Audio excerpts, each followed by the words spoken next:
When a strong-willed mail-order bride is cruelly rejected for her muscular build, she finds unexpected salvation at a neighboring cattle ranch where her physical strength becomes her greatest asset instead of her shame.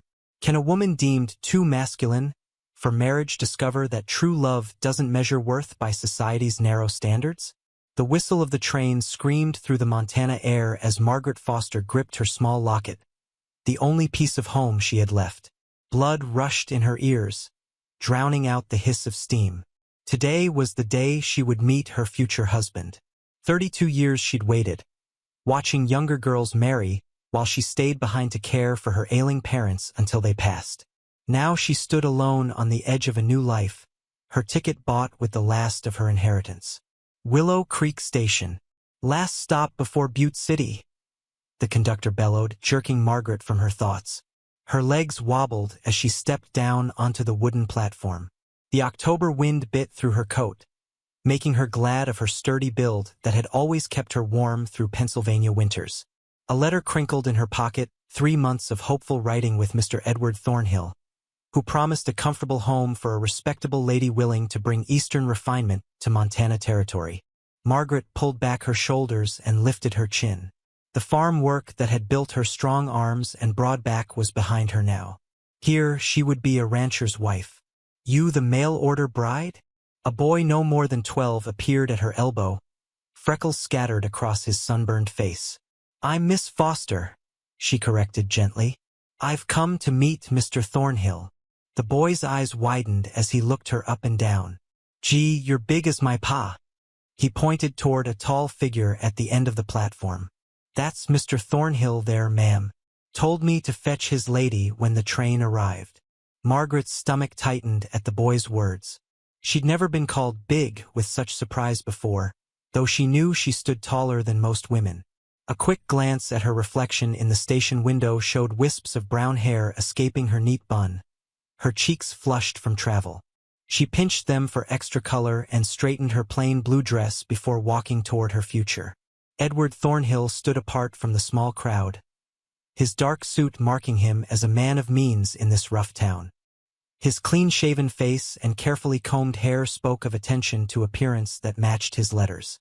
But as Margaret approached, she watched his expression shift from anticipation to something that made her heart sink, shock, followed quickly by disappointment. Miss Foster?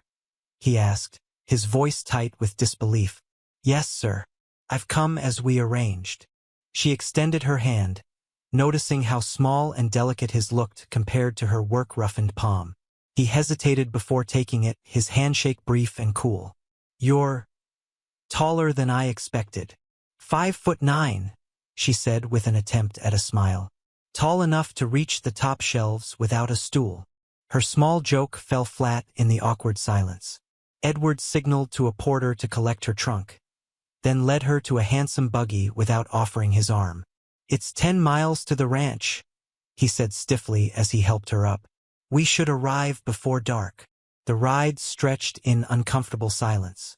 Margaret tried to start conversation 3 times, asking about his cattle operation, the town, and the coming winter, but Edward's answers grew increasingly short. Is something wrong, Mr. Thornhill? She finally asked as they passed a small creek, sunlight glinting off the water like scattered coins. No, he said too quickly. Then, your letters didn't mention your physical attributes. Margaret's face warmed. I don't understand. You said you worked on a family farm, he continued, keeping his eyes on the road. But you didn't specify the nature of your labor. My father had no sons, she explained. I helped with everything, plowing, harvesting, caring for livestock. I see. The words fell between them like stones. As the road climbed a gentle hill, a sprawling ranch appeared. A large white house stood proudly at its center, surrounded by barns, corrals, and vast green pastures dotted with cattle. In the distance, mountains rose against the sky like guardians. It's beautiful, Margaret breathed, momentarily forgetting her unease. Thornhill Ranch is the finest property in the county, Edward said, the first hint of warmth entering his voice. 15,000 acres and growing. I supply beef to mining operations across 3 territories. A tall man emerged from one of the barns as they approached, leading a magnificent black horse. His weathered face and simple clothes marked him as a worker, but something in his confident stride suggested authority. "That's Blackwood," Edward said, his tone cooling again. "Manages the neighboring ranch. Always seems to be around when not wanted." As the buggy passed, the man named Blackwood touched his hat brim in greeting, his eyes meeting Margaret's for a brief moment. Unlike Edward's gaze, his held no judgment, just simple curiosity. Margaret felt a strange flutter in her chest as they continued toward the house. The sun had begun its descent, casting long shadows across the land that would become her home, if Edward Thornhill could look past what was clearly disappointing him. "We'll have supper," Edward announced as they pulled up to the house. "Then discuss our arrangement." The way he said arrangement sent a chill through Margaret that had nothing to do with the evening air. She followed him up the porch steps, aware of her heavy footfalls on the wooden boards, suddenly conscious of every inch of her strong, capable body that had served her well for 32 years but now felt like a betrayal. A china teacup shattered against the wooden floor, the sound echoing like a gunshot through Edward Thornhill's elegant dining room. Margaret froze, her hands still reaching for the fallen cup, aware of every pair of eyes boring into her. "I'm terribly sorry," she whispered, already kneeling to gather the broken pieces. "Leave it," Edward snapped, his face flushed with embarrassment. "Martha will clean it." The dinner party, arranged hastily by Edward to introduce his mail-order bride to Willow Creek's finest families, had been a disaster from the moment Margaret descended the staircase in her best dress. Too tight across the shoulders, it made her uncomfortably aware of her muscular frame compared to the dainty women who tittered behind their fans. Now, as she rose from the floor with fragments of china clutched in her palm, Mrs. Hollister, the banker's wife, leaned toward her companion and whispered something that made both women glance at Margaret's hands and giggle. "Perhaps Miss Foster should share how she developed such impressive strength," suggested Mr. Hollister, swirling brandy in his glass. "One might mistake you for one of the ranch hands, my dear." Margaret's face burned. "My father's farm required everyone's help, sir. There was no task too humble or difficult." "How rustic," Mrs. Hollister replied, her smile not reaching her eyes. Edward cleared his throat. "Ladies, gentlemen, shall we retire to the parlor? I believe Martha has prepared coffee." The guests filed out, leaving Margaret alone with the broken teacup and her shattered hopes. Through the window, she could see a rider approaching the man Edward had identified as Blackwood. He dismounted with easy grace, his movements speaking of a lifetime in the saddle. "Miss Foster," Edward's voice startled her. She hadn't heard him return. "My study. Now." She followed him down the hallway, past framed photographs showing Edward with various important-looking men beside freshly built railroads and mining operations. His study smelled of leather and tobacco, masculine and intimidating. "This won't work," Edward said the moment the door closed. He didn't invite her to sit. "The advertisement clearly stated I sought a refined, delicate woman to bring civility to my household." Margaret swallowed hard. "Your letters mentioned nothing about physical requirements, Mr. Thornhill." "I shouldn't have had to spell it out," he replied, gesturing toward her body with undisguised distaste. "Look at yourself, hands like a farmhand, shoulders like a man's. How would my business associates respect me if I married a woman who could likely outwork my ranch hands?" A silver letter opener on his desk caught the lamplight, its edge gleaming sharp as the pain slicing through Margaret's chest. "I traveled 2,000 miles, she said, fighting to keep her voice steady. "I sold everything I owned.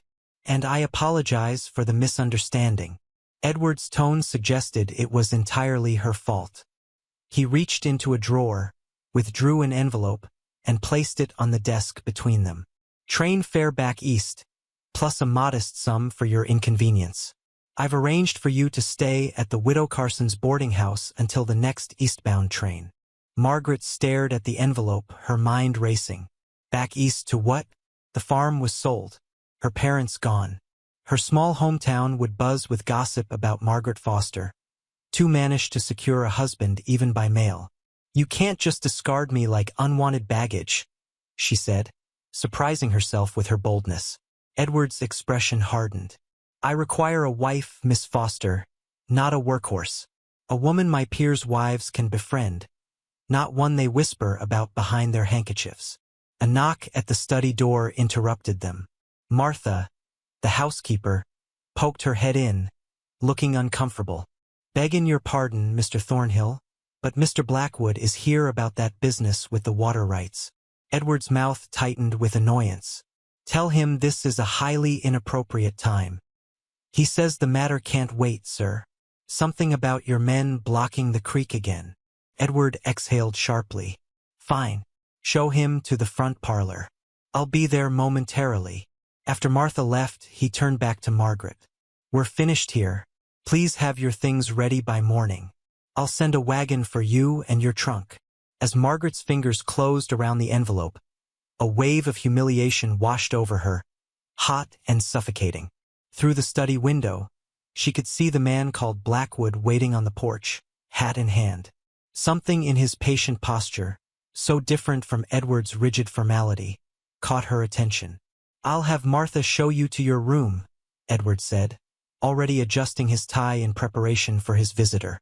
"Consider yourself fortunate, Miss Foster. Some men might have expected compensation for their trouble before sending you away." The crude implication struck Margaret like a physical blow.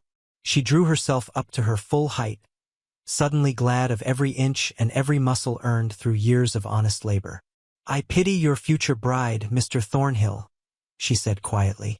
"She'll need delicate shoulders indeed to bear the weight of your pride." She turned and walked out, her steps measured and dignified despite the trembling in her knees. In the hallway, she nearly collided with Blackwood, who stepped aside with a small nod. "Ma'am," he said, his voice low and respectful. Margaret nodded back, unable to trust her voice. As she climbed the stairs to pack her meager belongings, she heard Edward's voice rising from below, something about property lines and water access. The business of men who owned land and made decisions. Men who could dismiss a woman's entire future with a single envelope. In her room, Margaret sat on the edge of the bed and finally allowed tears to fall. Not for the loss of Edward Thornhill. A day's acquaintance had shown him to be far from the thoughtful gentleman of his letters, but for her own foolishness. For believing that a woman like her could find acceptance in a world that valued women for their delicacy rather than their strength. Outside, darkness fell over the Montana landscape. Somewhere in the distance, coyotes began their nightly chorus. Margaret wiped her eyes and began to fold her clothes with practical efficiency.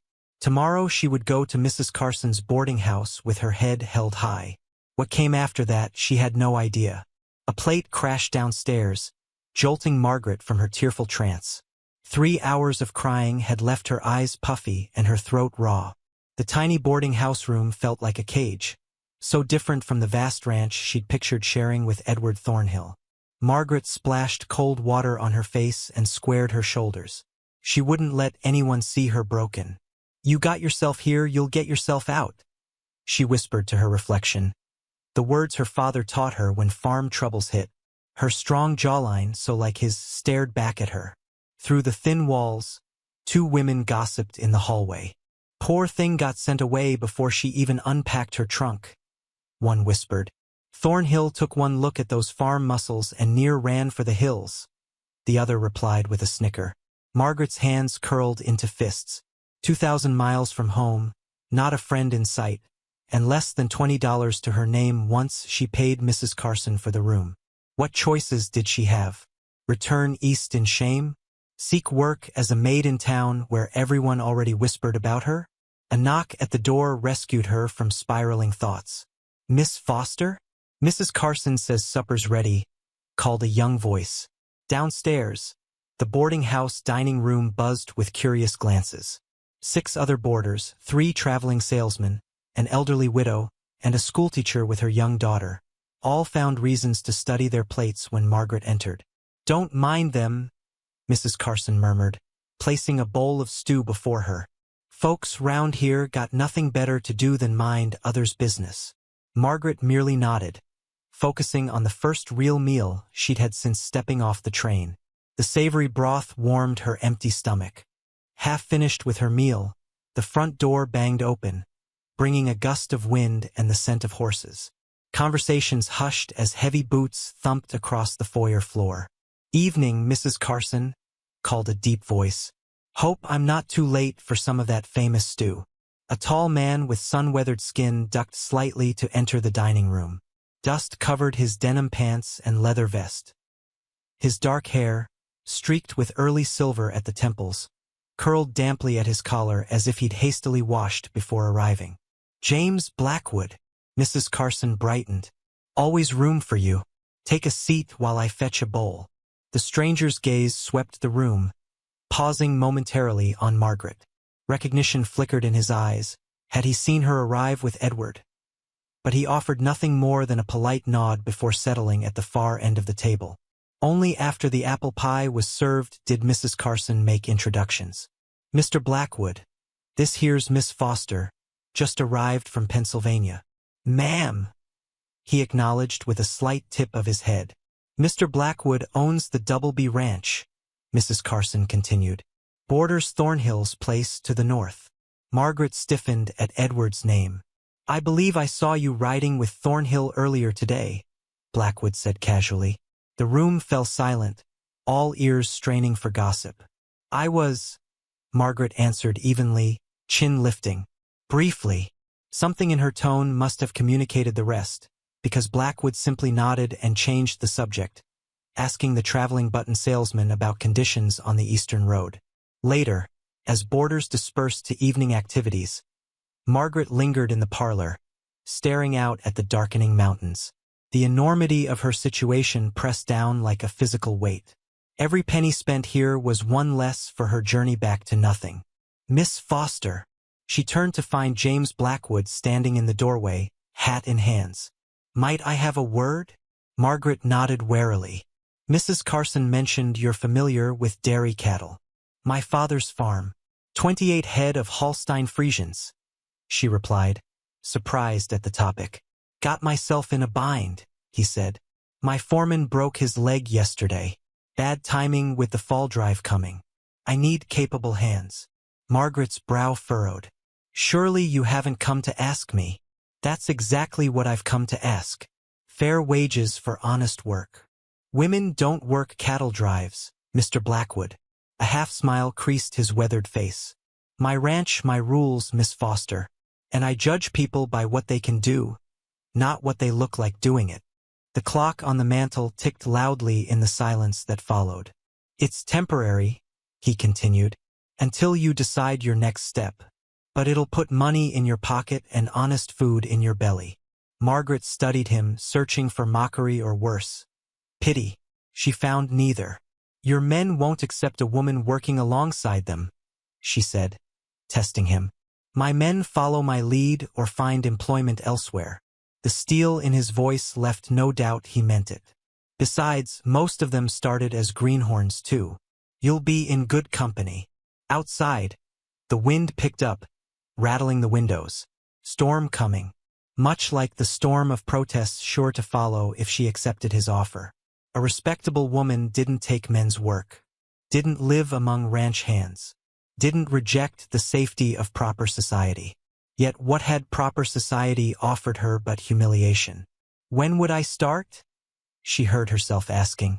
"Tomorrow, 6 o'clock sharp. I'll send a wagon." Margaret squared her shoulders. "I'll be ready at 5:30. Blackwood extended his hand. When Margaret grasped it, she didn't bother to soften her grip as she had with Edward. Blackwood's handshake matched her firmness, his calloused palm pressing against hers without hesitation. "Welcome to the Doubleby, Miss Foster," he said. "Pack for dirt and weather. Pretty has no place on a working ranch." As he turned to leave, Margaret caught Mrs. Carson watching from the hallway, an unreadable expression on her face. "You sure about this, Miss Foster?" the older woman asked once Blackwood had gone. "It's unusual work for a lady." Margaret looked down at her hands. Strong hands that could milk cows before dawn, deliver calves at midnight, and mend fence in driving snow. Hans Edward Thornhill had found too rough and mannish. I stopped being a lady the moment I stepped off that train, Mrs. Carson, Margaret replied. Now I'm just a woman who needs to eat.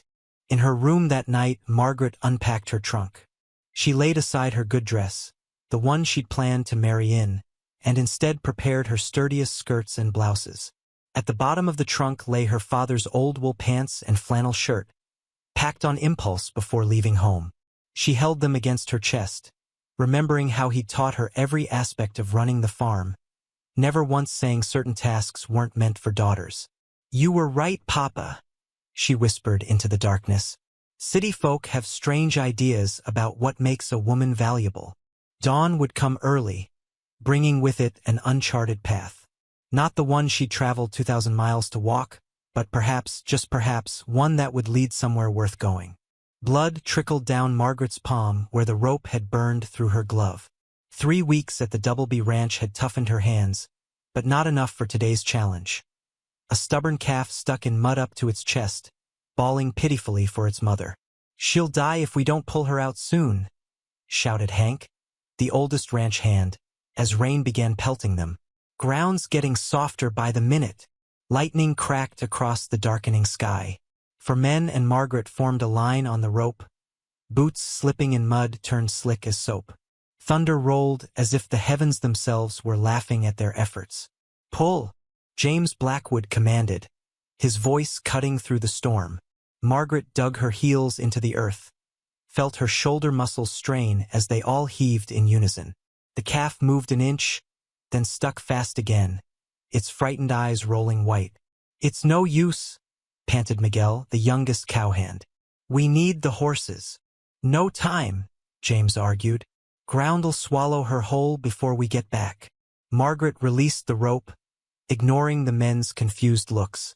Without a word, she sloshed through ankle-deep mud to the calf's side.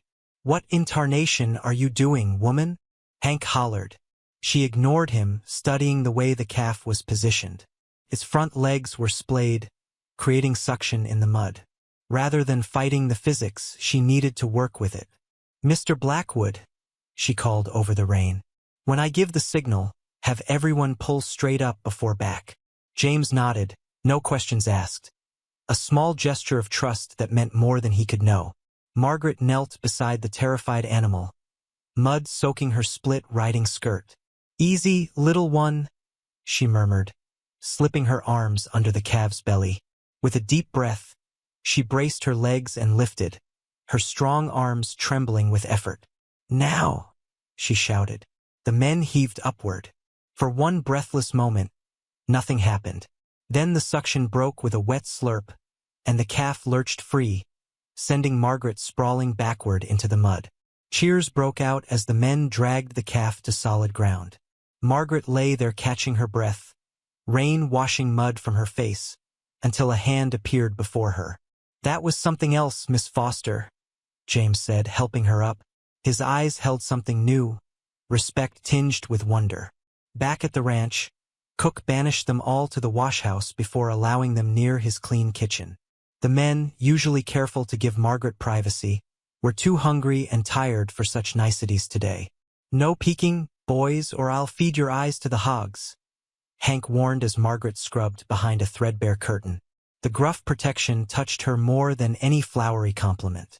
Later, huddled around the blazing cookhouse stove, they passed steaming bowls of stew and fresh bread. For the first time, Margaret found herself included in the easy banter. Never seen a woman with arms like yours, Miguel commented between bites. My mama would faint dead away.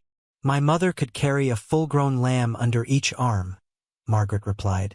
Strength runs in the women of my family. Lucky for that calf today, James said from the head of the table. Hank raised his coffee cup. To Miss Foster, who saved us $20 of prime beef. The men thumped the table in agreement.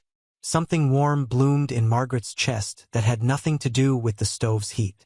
After dinner, as others drifted toward the bunkhouse, James beckoned Margaret to his small office off the main house. How's the hand? He asked, nodding toward her bandaged palm. I've had worse from churning butter, she answered honestly. He smiled, reaching for a ledger. First payday tomorrow. Wanted to make sure I got your wages right. Margaret tensed. Would he pay her less than the men, despite her equal work? James pushed the open book toward her. There, next to her name, was the same amount listed for all the hands. That satisfactory? He asked. Margaret nodded, throat suddenly tight. More than fair. Also, he continued, wanted to ask if you'd consider staying beyond the month we agreed. Fall roundup's coming, and you've proven yourself 10 times over. Hope and caution battled in her heart. The men seemed to have accepted me, but town's a different matter. Saw how folks stared when we rode in for supplies yesterday. James leaned back in his chair. Truth is, Miss Foster, I've been meaning to ask about that. Would be easier if you'd consider different attire. Her face must have shown her alarm because he quickly added, men's trousers, those split skirts catch on everything, and after today's mud bath. Margaret blinked in surprise. You want me to dress as a man? Want you to dress practical, he corrected. Don't give a damn what's underneath as long as you can do the work. A startled laugh escaped her. In Pennsylvania, suggesting a woman wear trousers would be scandalous. Here it was merely sensible. I have my father's old work clothes, she admitted. Packed them before leaving home. Problem solved, then. He closed the ledger. And about town gossip. Folks got nothing better to do than wag their tongues. Let them. Double B's the most profitable spread in the county. They can talk all they want while counting the money I put in the bank. Before she could respond, a commotion erupted outside. They rushed to the porch to find Miguel struggling to control a magnificent black stallion that reared and kicked against its lead rope. What in blazes? James demanded. Delivery from the Carlson place, Miguel explained, dancing backward as hooves slashed air inches from his chest. Said you'd know what it was about. James's face darkened. Damn fool. I told him that horse was too green to sell. The stallion's wild eyes rolled as it fought the rope. Margaret could see the animal's fear, not aggression, but pure terror. Hold him steady, she said, stepping forward. Miss Foster, don't. James began, but she was already moving slowly toward the trembling horse, hands open at her sides. Hey there, beautiful, she murmured, keeping her voice low and even. Nobody's going to hurt you. The stallion snorted, pawing the ground but no longer rearing. Margaret continued her approach, remembering her father's lessons about frightened animals. Never show fear. Move with purpose but without threat. When she was 3 feet away, she stopped and simply stood, letting the horse decide the next move. Minutes stretched as rain dripped from the porch eaves. Finally, the stallion extended its muzzle, nostrils flaring as it caught her scent. Margaret didn't move, didn't reach, just waited. The horse took 1 step forward, then another, until warm breath gusted against her palm. There you are, she whispered. Just needed someone to listen, didn't you? Gradually, she raised her hand to stroke the damp neck. The stallion trembled but allowed her touch. I'll be damned, Hank muttered from the porch. Margaret untied the lead rope from Miguel's white-knuckled grip and gently walked the horse toward the corral. The animal followed with only occasional nervous sidesteps. James fell in beside her, keeping a cautious distance from the stallion. Where'd you learn to do that? My father, she answered. He said animals know truth from lies. If you're scared, they know. If you mean harm, they know that too. Once the stallion was safely corralled with fresh water and hay, Margaret turned to find the entire ranch crew watching her with expressions ranging from disbelief to outright admiration. Thornhill's a bigger fool than I thought, James said quietly, for her ears alone. 2 days later, Margaret rode into town beside James, wearing her father's old trousers altered to fit her frame. They needed supplies, and Margaret needed to cash her first paycheck. Whispers followed them down the main street, some townspeople openly staring at the woman dressed in men's clothing atop a fine mare. Outside the general store, they encountered Edward Thornhill escorting a tiny, pale-haired woman who must be his new bride. Edward's eyes widened in shock at Margaret's appearance. Miss Foster, he managed stiffly. I hardly recognized you. Mr. Thornhill, she acknowledged with a small nod. Ma'am. The petite woman offered a timid smile, her gaze darting curiously between Margaret and James. I see you found employment, Edward said, emphasizing the word as if it were distasteful. Miss Foster is my best hand, James replied before Margaret could speak. Got away with horses even my most seasoned men can't match. The color that rose in Edward's face told Margaret he took this as a personal insult. How fortunate, he said tightly. Come, Caroline. We shouldn't keep Dr. Miller waiting. As they walked away, Margaret heard Edward mutter, disgraceful display. A woman in trousers, working with common cowhands. James's hand settled briefly on her shoulder. Pay him no mind. Man wouldn't know value if it trampled his fancy boots. That evening in the cookhouse, the atmosphere was unusually charged. Word had spread about the encounter in town, and the men seemed personally offended on Margaret's behalf. Heard Thornhill's new bride fainted dead away first time she saw a calf being born, Miguel reported gleefully. Had to be carried back to the house like a sack of grain. Margaret concentrated on her stew, uncomfortable being the center of such talk, even if it favored her. Speaking of calves, James interrupted. Roundup starts Monday. Margaret, you'll ride with Hank's team on the north section. Your way with skittish stock will come in handy. The casual inclusion, her name and team in the same breath, settled something deep in Margaret's chest. Here, her strength wasn't something to hide or minimize. Here, the very qualities Edward had rejected made her valuable. Later, checking on the black stallion under a star-filled sky, Margaret leaned against the corral fence and breathed in the scent of sage and pine. The mountains loomed dark against the horizon, ancient and enduring. We're both finding our way, aren't we? She murmured to the stallion, who nickered softly in response. Both learning where we belong. And for the first time since stepping off that train, Margaret Foster felt the ground solid beneath her feet. Whispers followed Margaret like hungry wolves as she stepped through the doorway of Willow Creek's town hall. The harvest dance was in full swing, fiddles crying out merry tunes while dancers twirled beneath paper lanterns and autumn leaves. Her heart hammered against her ribs, louder than the boot stomps on the wooden floor. They're all staring, she whispered, clutching James's arm tighter. The borrowed blue dress felt strange after months in work clothes, the fabric soft where canvas would normally scratch. James Blackwood stood tall beside her, his usual cowboy hat absent, hair slicked back with pomade.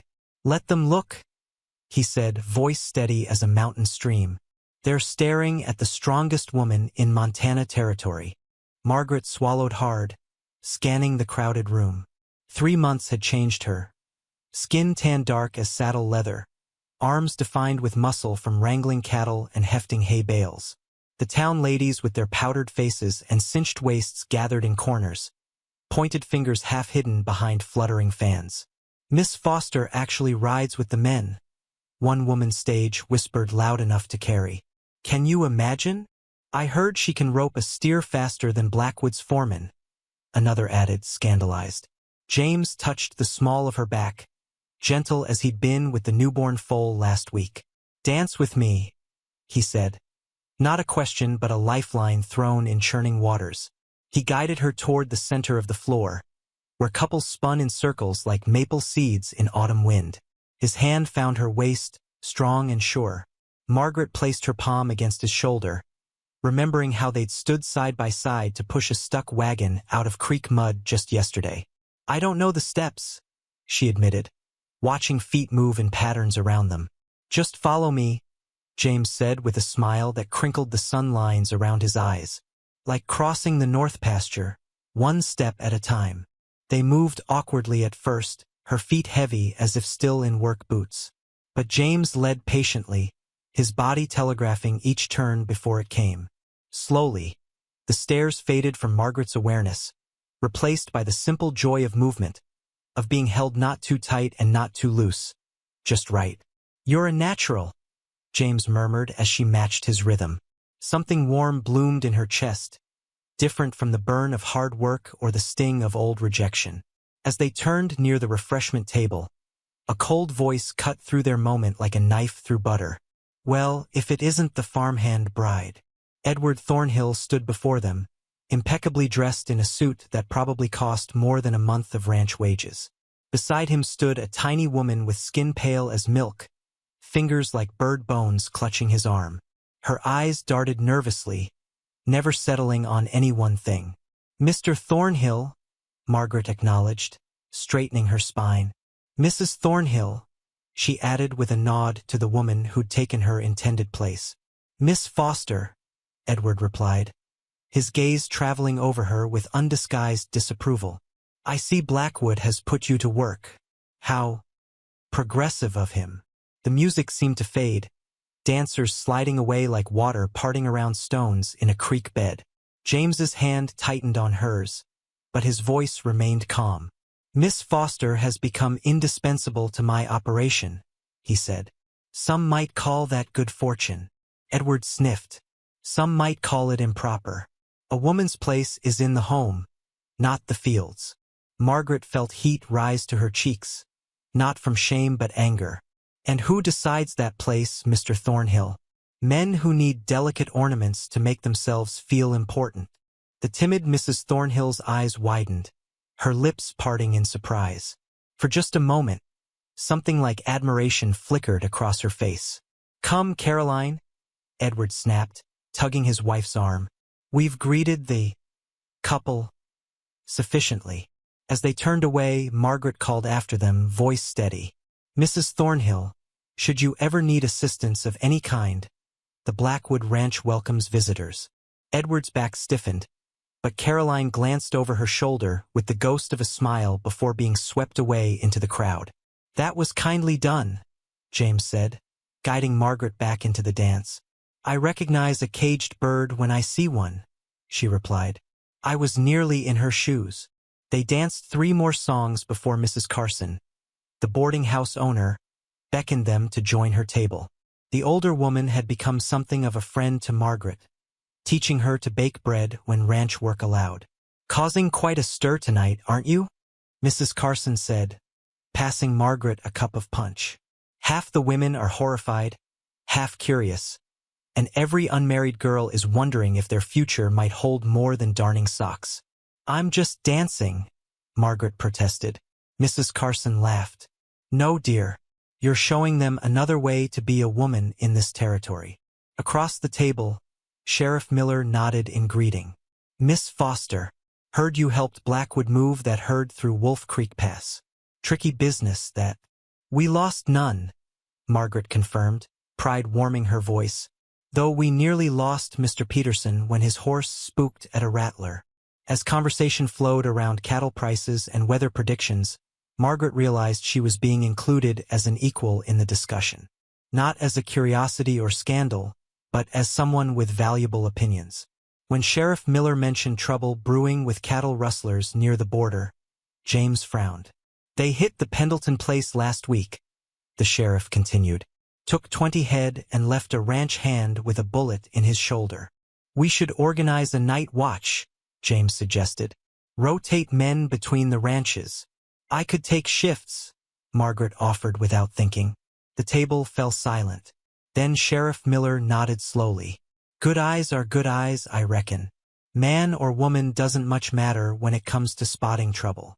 Later, as they walked back toward the waiting wagon, James stopped beneath a cottonwood tree, its leaves golden in the lamplight spilling from the town hall windows.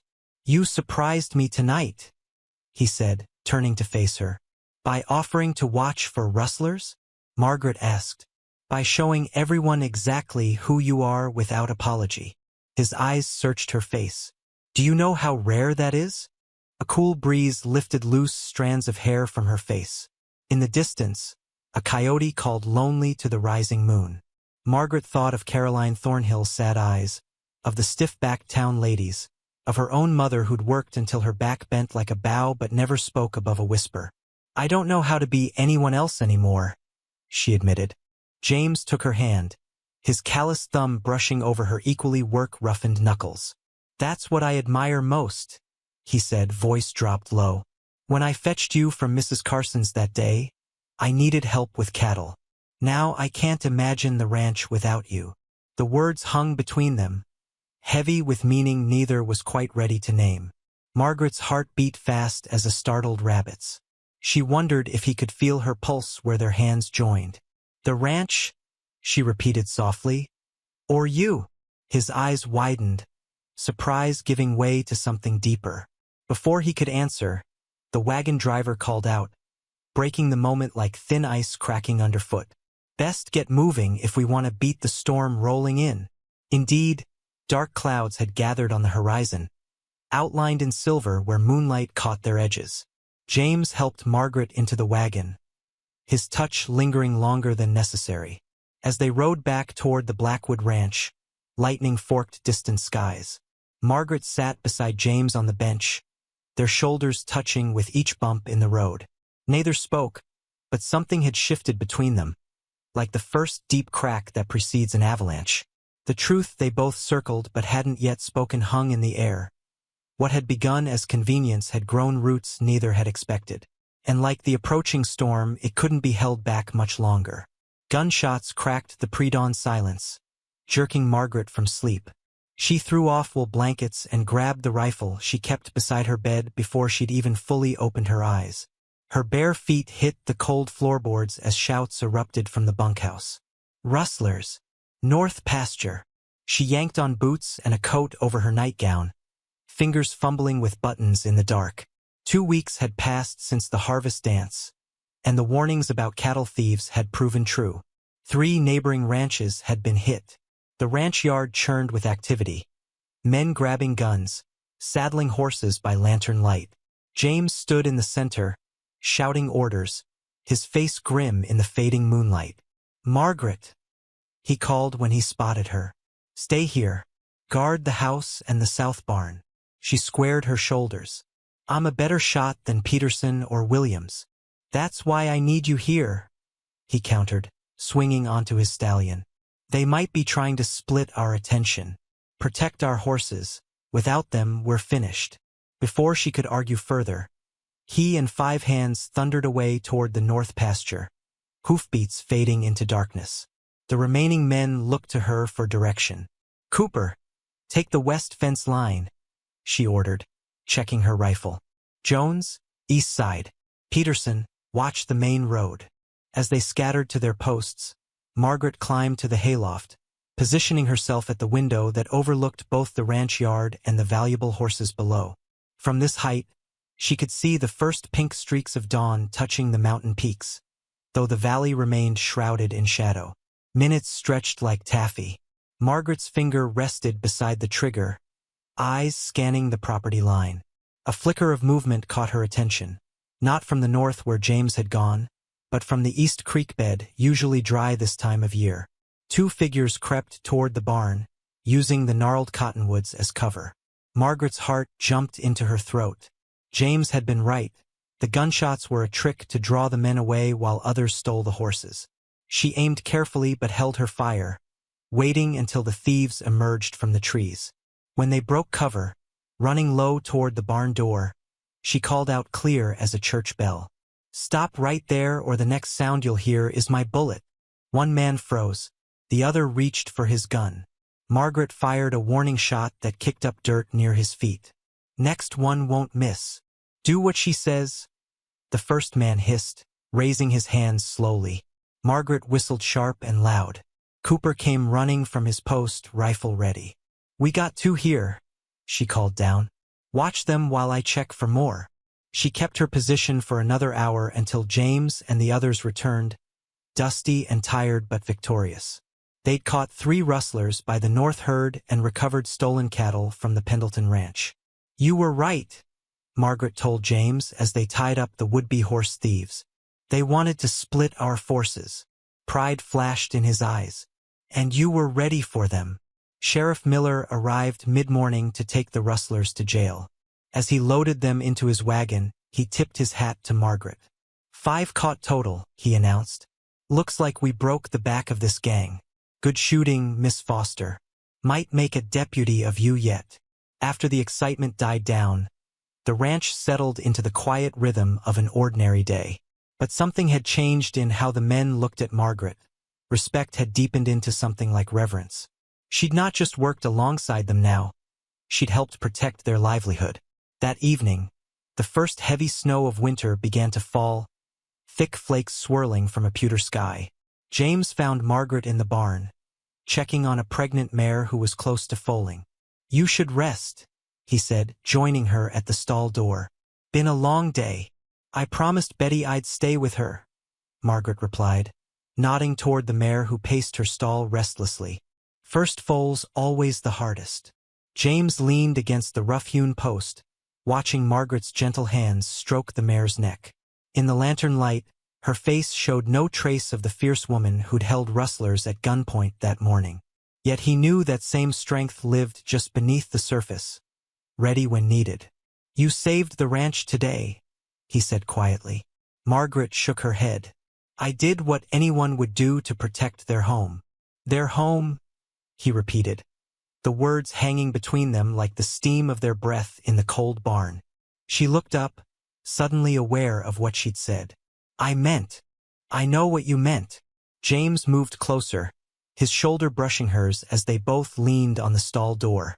"And you're right. This is your home now, if you want it to be." Outside, the wind picked up, driving snow against the barn walls.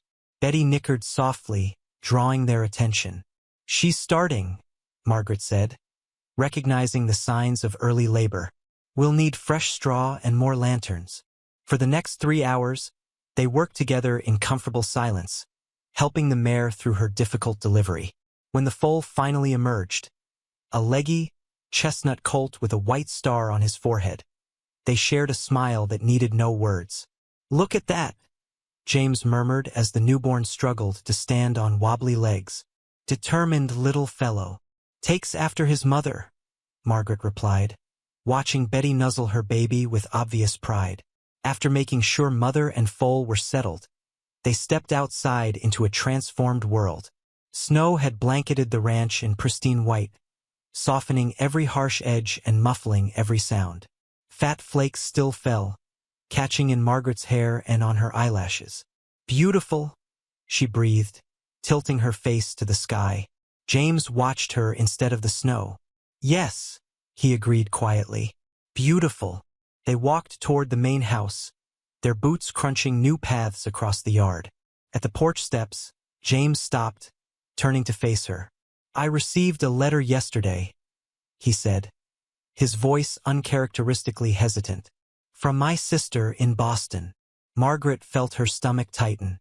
"Oh," she wrote asking about you. "News travels even to Boston." He brushed snow from his coat. "She says a woman of your abilities would be welcomed in the city. She could introduce you to society, help you find a position as a governess or companion to a wealthy family." Margaret stared at him, confusion and hurt blooming in her chest. "Are you trying to send me away?" "No." The word burst from him like a shot. "God, no. I'm trying." He ran a hand through his snow-dampened hair. "I'm trying to give you choices, Margaret. When you came to Montana, they were taken from you. Thornhill made your decision for you, and then I did the same by offering you work." "It wasn't the same," she said firmly. "Maybe not, but you deserve to choose your own path, not have it chosen for you." His eyes searched hers in the dim porch light. "My sister's offer is genuine. You could have a different life than this, easier, more comfortable." Margaret looked around at the snow-covered ranch, thinking of the day just past. The danger, yes, but also the triumph. The hard work, but also the satisfaction. The isolation, but also the camaraderie. "And if I choose to stay here?" Something shifted in James's expression, vulnerability replacing his usual quiet confidence. "Then I would ask you to stay not as my foreman or ranch hand, but as my wife." The words hung in the frigid air between them. Margaret's heart pounded so hard she thought it might crack her ribs. "Your wife?" she repeated, barely trusting her ears. James reached into his pocket and withdrew a simple gold band. "I've carried this for 2 weeks, waiting for the right moment." He held it up, the metal catching the porch light. "Not because I need a workhorse or a good shot, though you're both those things, but because I've come to love the woman who can gentle a frightened colt and stand her ground against cattle thieves. The woman whose strength has become the backbone of this ranch, and of my life. Margaret stared at the ring, then at the face of the man holding it. James Blackwood, who had seen value in her when another saw only flaws, who had taught her to rope and ride, but never once suggested she be anything other than exactly who she was. In Pennsylvania, my father used to say I was too strong-willed, too capable for my own good, she said softly. He meant well, but he worried no man would want a wife who could plow a straighter furrow than he could. James chuckled. Your father never met a Montana rancher. No, she agreed with a smile. He didn't. She took a deep breath. I've never been one to hide my thoughts, James, so I'll speak plain now. I made my choice the day you offered me work instead of pity. I choose this land, this life. Her hand reached for his, steady despite the emotion making her voice tremble. And you. The smile that broke across his face was like sunrise on fresh snow, brilliant and transforming. As he slipped the ring onto her finger, a cry came from the barn, the new foal calling for its mother. Life doesn't wait, does it? Margaret said with a laugh. No, James agreed, his hand still holding hers. But we'll face whatever comes together. They walked back toward the barn hand in hand, their joined shadows stretching blue across the unmarked snow. Above them, the storm clouds parted, revealing a spray of stars across the Montana sky, countless possibilities shining down on the path they'd chosen together. Someone had hung white ribbons from every post and rafter of the barn. They danced like ghosts in the spring breeze that swept through the open doors, carrying the scent of new grass and wildflowers.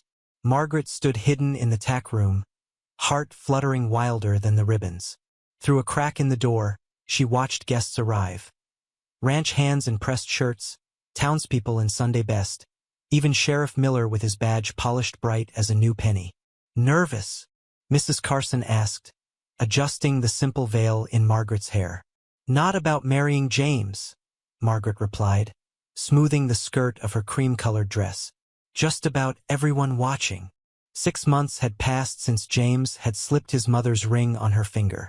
6 months of planning between cattle drives and foaling season and the everyday work of ranch life. 6 months of whispers in town whenever Margaret visited. Some admiring, some still scandalized by the woman who'd traded side saddle for saddle horn.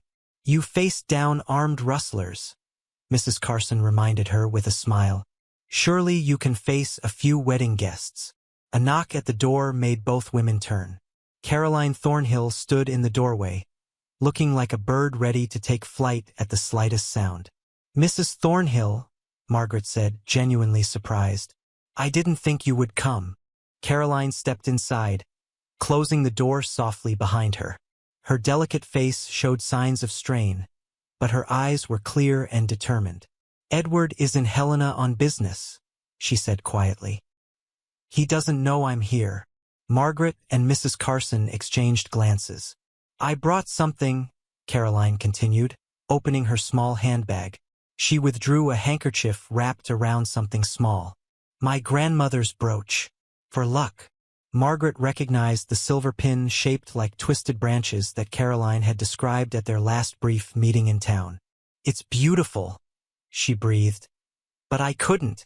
Please, Caroline interrupted, voice stronger than Margaret had ever heard it. When you stood up to Edward at the harvest dance, something changed for me. I began to see possibilities I'd never considered.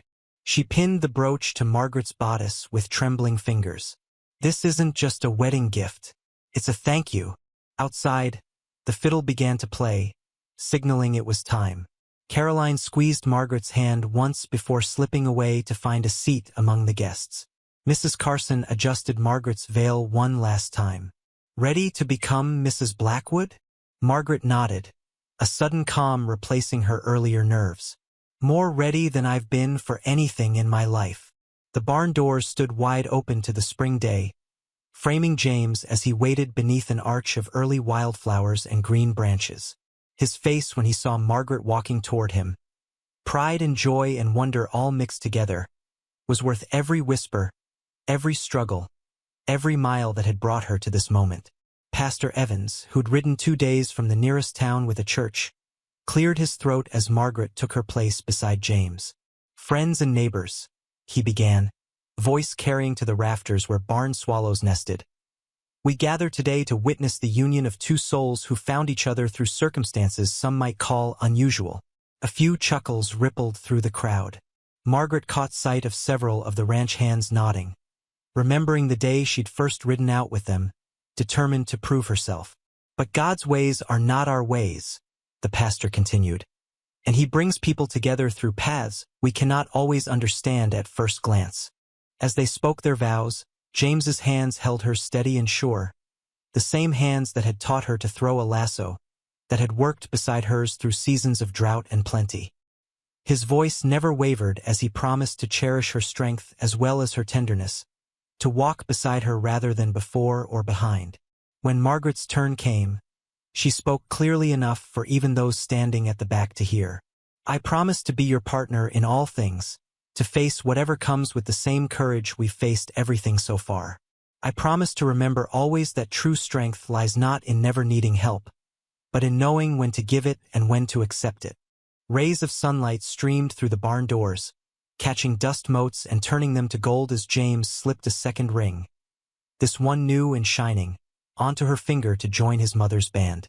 When the pastor pronounced them husband and wife, James's kiss held the promise of all the days to come. The celebration spilled from the barn into the ranch yard, where tables groaned with food prepared by every woman within 20 miles. Fiddle music sparked dancing that grew livelier as the sun began its slow descent toward the mountains. Margaret found herself pulled into conversation after conversation. Advice from older ranch wives delivered with knowing smiles, congratulations from men who'd once doubted a woman could do what she'd done, shy questions from young girls about what it was like to ride astride. Cooper, the oldest of the ranch hands, raised a toast that brought tears to Margaret's eyes. "To the boss and his missus, the strongest team in Montana territory." As twilight softened the landscape, Margaret slipped away from the noise and laughter, seeking a moment of quiet.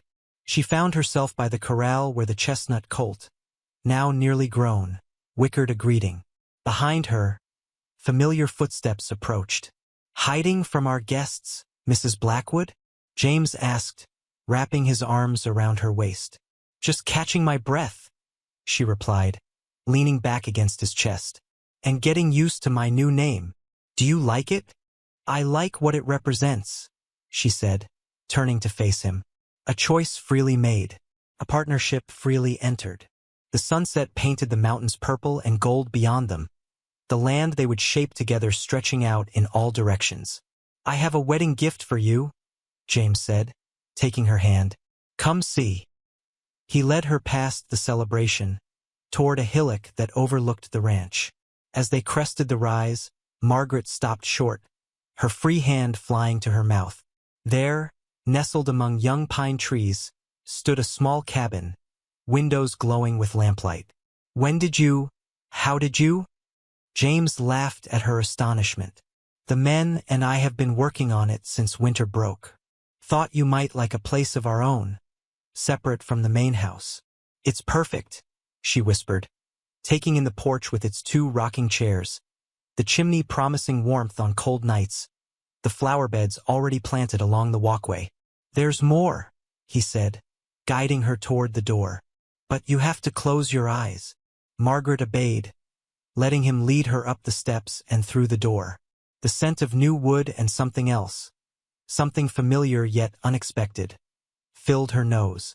"Now look," James said, his voice warm with anticipation. She opened her eyes to find herself in a cozy main room with a stone fireplace. But what made her gasp was the bookcase built into one wall, shelves already half filled with volumes whose spines she recognized immediately. "My books," she breathed, crossing to run her fingers along the familiar leather bindings. "From Pennsylvania." "How?" "Your father sent them," James replied, watching her face. "I wrote to him 2 months ago, telling him about our engagement. Asked if there was anything of yours he might want to send as a wedding gift." Margaret turned to stare at him, emotions tangling in her chest. You wrote to my father? The man who thought no husband would want a strong-willed wife. James nodded. His reply came 3 weeks later with 4 crates of books. Said they were always more yours than his. Said he was glad you'd found. He pulled a folded letter from his pocket and read, "A man smart enough to appreciate the worth of a woman who knows her own mind." Tears spilled down Margaret's cheeks as she took the letter, recognizing her father's cramped handwriting. Since leaving Pennsylvania, she'd written him monthly, describing her new life. His replies had been brief but consistent. Never once had he suggested she return east. "There's one more thing," James said, producing a small package wrapped in brown paper. This came with the books. Inside, Margaret found a daguerreotype in a simple frame. Her mother at about Margaret's age, standing proudly beside a plow, shoulders straight and strong, eyes bright with determination. "He wrote that she was the strongest woman he ever knew," James said softly. "Said you reminded him of her more each year." Margaret traced her mother's face with a gentle finger. The resemblance was startling. The same broad shoulders, the same steadfast expression. "I never knew," she whispered. "He never showed me this." "He said it was time you had it," James replied. "Time you knew where your strength came from." From the distance came the sounds of their wedding celebration. Laughter, music, the occasional whoop as dancing grew more spirited with the night. But here in their new home, Margaret and James stood in a moment that belonged just to them, a bridge between past and future. "Welcome home, Margaret Blackwood," James said, drawing her close. As his lips found hers, Margaret knew that what had begun as a journey of rejection had led to the truest acceptance she could have imagined. Not just from the man who held her, but from a community, a way of life, and perhaps most surprising of all, from the father who had finally found words to express his pride in the daughter who had never fit the mold. Thunder rolled across the valley, rattling window panes in the small schoolhouse where Margaret Blackwood stood before 20 children of various ages. 10 years had etched fine lines around her eyes and threaded silver through her dark hair, but her back remained straight as a lodgepole pine as she moved among the desks, checking arithmetic problems. "Mrs. Blackwood," 8-year-old Billy Thompson called out, waving his slate. "I finished. Can I help the little ones now?" "May I help?" Margaret corrected gently. "Yes, go assist Sarah with her numbers. Remember, patience is as important as knowledge when teaching others." Outside, rain began to drum against the roof, a spring downpour washing winter's last traces from the land. Margaret glanced at the clock hanging beside the American flag. Half an hour until dismissal, not enough time for the storm to pass. Parents would arrive with blankets and slickers, transforming the schoolyard into a sea of hurried reunions. Teaching had not been part of Margaret's plan when she'd first arrived in Montana Territory. But 3 years ago, when the town schoolteacher had suddenly eloped with a cattle buyer from Wyoming, Margaret had stepped in, just until a replacement arrives. The replacement never came, and to everyone's surprise, especially her own, Margaret discovered she had a gift for imparting knowledge. 3 days each week, she rode from the Blackwood Ranch to the one-room schoolhouse, leaving ranch operations in James's capable hands. The other 4 days, she worked alongside him as she always had, their partnership the talk of the territory. Some called it scandalous still. Others called it the secret to the Blackwood Ranch's growing prosperity. "Children," Margaret called over the increasing rumble of thunder, "put away your slates and gather your things. The storm's coming faster than I expected." As the students scrambled to collect books and lunch pails, the schoolhouse door burst open. Elizabeth Blackwood, 9 years old and vibrant as a wildflower, rushed in with her younger brother Thomas close behind. Both children were soaked to the skin, dark hair plastered to their heads. "Mama!" Elizabeth called, excitement overriding her usual school decorum. "Papa sent us with the wagon. The creek's rising, and he says to bring everyone to our house until the storm passes." Margaret's heart swelled at her daughter's unconscious pride. Elizabeth never doubted her place in the world, never hesitated to speak her mind. She'd been born to the freedom Margaret had fought to claim. "Listen, everyone," Margaret said, clapping her hands for attention. "Change of plans. We're all going to the Blackwood Ranch until your parents can safely collect you."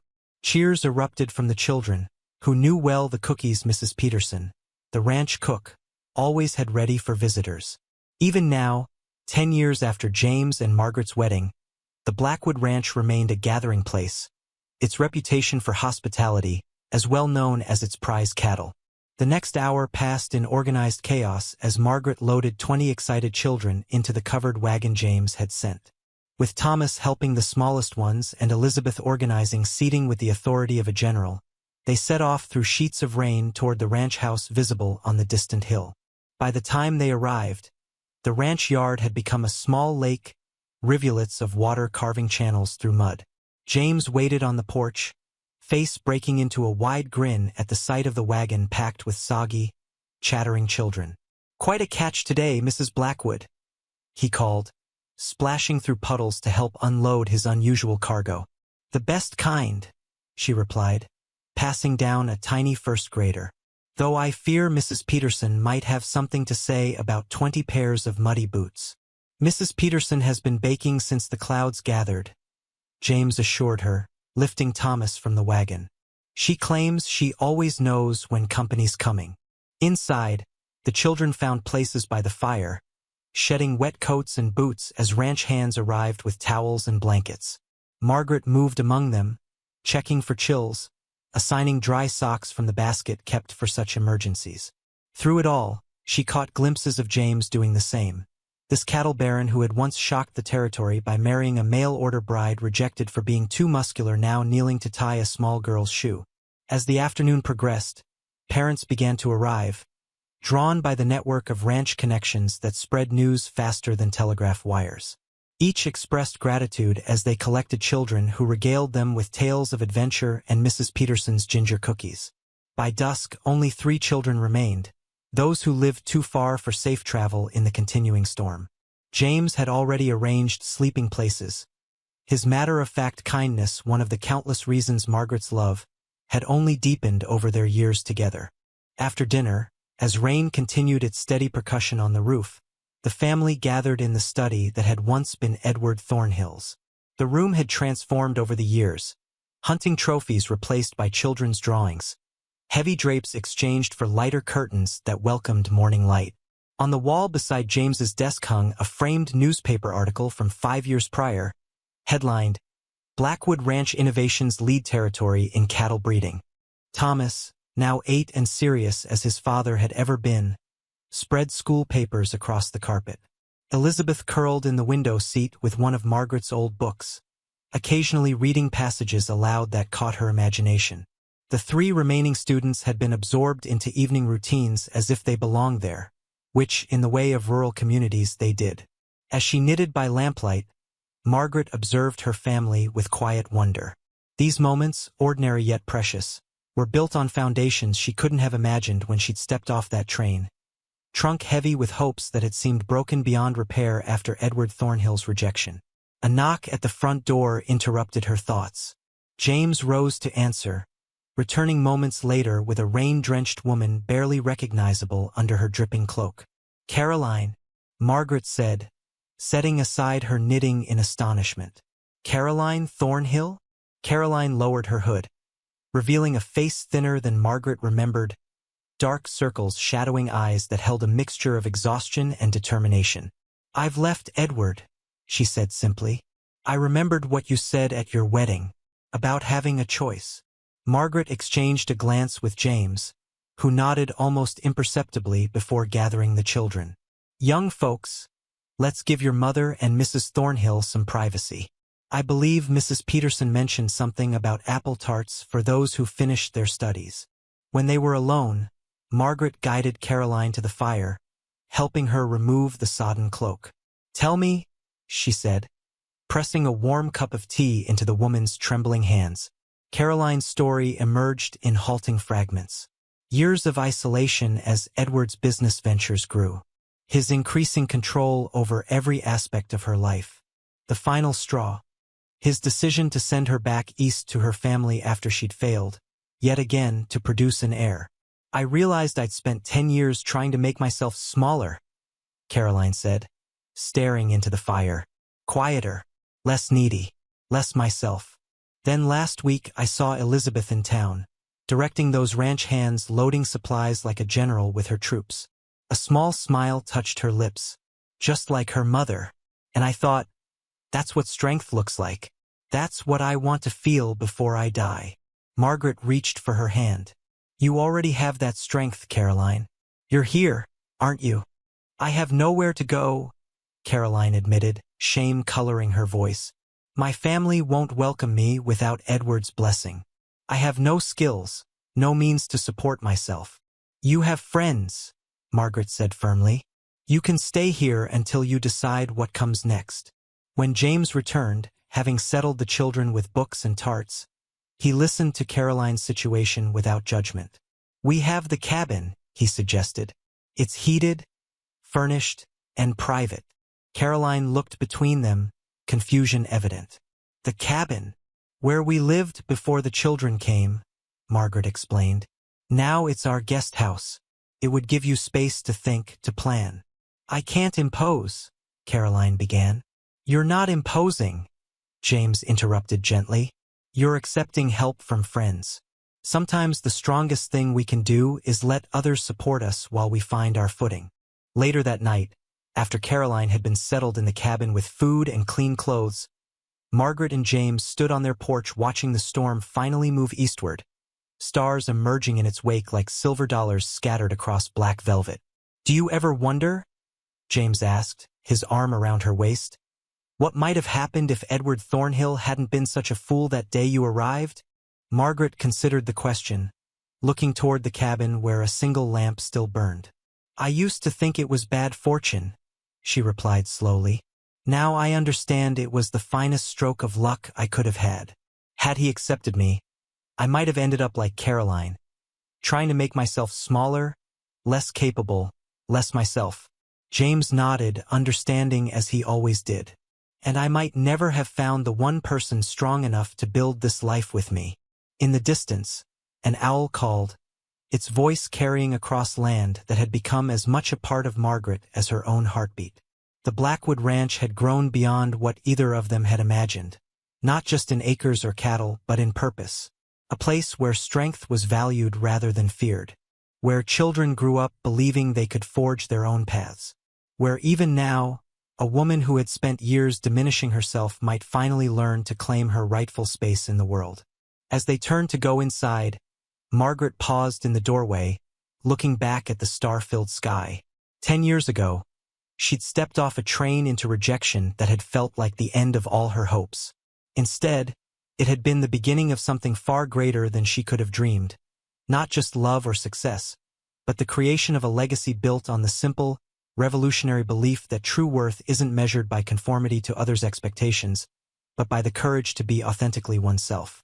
And that was a lesson worth passing on, not just to their children, but to anyone who found their way to their door.